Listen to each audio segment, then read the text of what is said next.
Hello and welcome to the channel. There is a thing called freedom of speech in a democratic setup. So when news broke that billboards with the caption "All eyes on the judiciary" started springing up in strategic locations in the country's capital, and that the federal government has ordered them taken down, naturally, Nigerians had to react to the development. Subscribe, like, share, and comment. Thank you. Nigerians slam federal government for dismantling all eyes on judiciary billboards. In a bold and thought-provoking move, billboards emblazoned with the phrase "all eyes on the judiciary" recently sprang up across Abuja, capturing the attention of passers-by. Similarly, on the streets and in the markets across the country, it has become fashionable for the youths and women to adorn t-shirts and carry bags with "all eyes on the judiciary" message. These developments sparked a heated debate within Nigeria's advertising and legal communities. However, the Advertising Regulatory Council of Nigeria, (ACON), swiftly deemed the billboards offensive and issued an order for their immediate removal. The council also suspended its top officials for allowing the erection of the billboards while also disbanding their units. Director General of ACON, Olalekan Fadolakpo, said the advertisement is considered a blackmail against the Nigerian judiciary, the Presidential Election Petition Tribunal, and particularly the justices of the tribunal, who are expected to discharge their judicial functions without fear or favor over a matter that is currently just pending.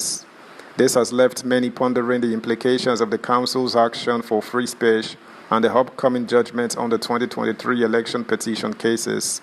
The controversy surrounding the erection of the billboards has therefore ignited a nationwide discussion on the delicate balance between freedom of expression and responsible advertising. Some former state attorney generals, lawyers, and activists who reacted to the action criticized the federal government, saying nothing was disparaging about the billboards and the message conveyed, while some citizens defended the government, insisting the billboards were unnecessary. A former attorney general of Akwa Ibom State, Uwemedimo Nwoko San, said, "As a lawyer, I see nothing offensive about the billboard or the message that it carries.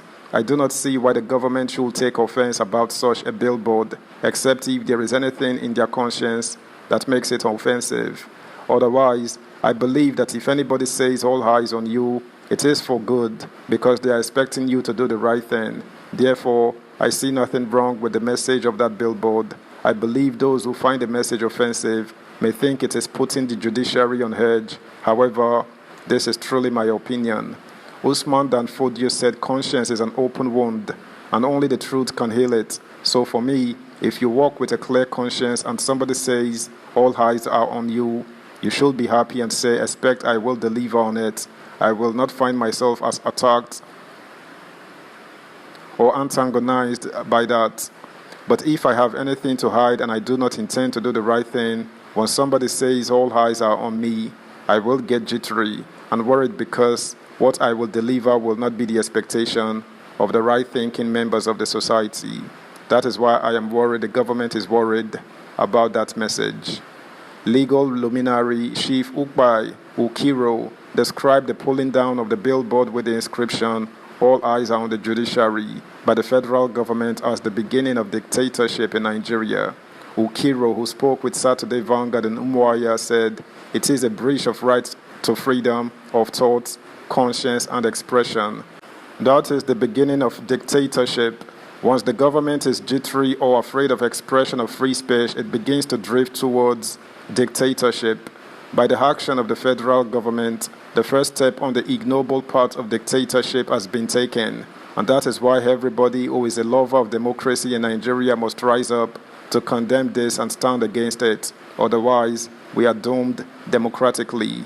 Another Abia-based legal practitioner, Mr. Austin Mbaka, also condemned the action of the federal government, describing it as a danger signal to democracy in Nigeria. Mbaka further said it was a sign that the federal government was already uncomfortable over the possible outcome of the presidential election petitions court. I think the federal government is apprehensive about the outcome of the presidential election petitions court. Otherwise, I didn't see any reason it would have dismantled the billboard that says all eyes are on the judiciary. The message is not offensive in any way. Are all eyes not on the judiciary now? The bitter truth is that all eyes and of course all ears are on the judiciary. We are all listening and watching to know what the judiciary will come up with concerning the pending election matter. It is also a violation of the right of freedom of speech of those who erected the billboard. We have freedom of speech in Nigeria. If those behind the message had made the necessary payments and got their receipts, the federal government had no right to act the way it did. In his own contribution, Atedo Peterside, founder of Stanbic IBTC Bank PLC and ANAP Foundation, argued that the All Eyes on the Judiciary slogan recently seen on billboards across the country is far from being offensive. In a tweet last Friday, Peterside said the slogan should not have been offensive to a right-thinking person. He said, "For the record, me thinks hashtag all eyes on the judiciary is a neutral slogan that should ordinarily not offend a right-thinking and sincere person in a civilized society.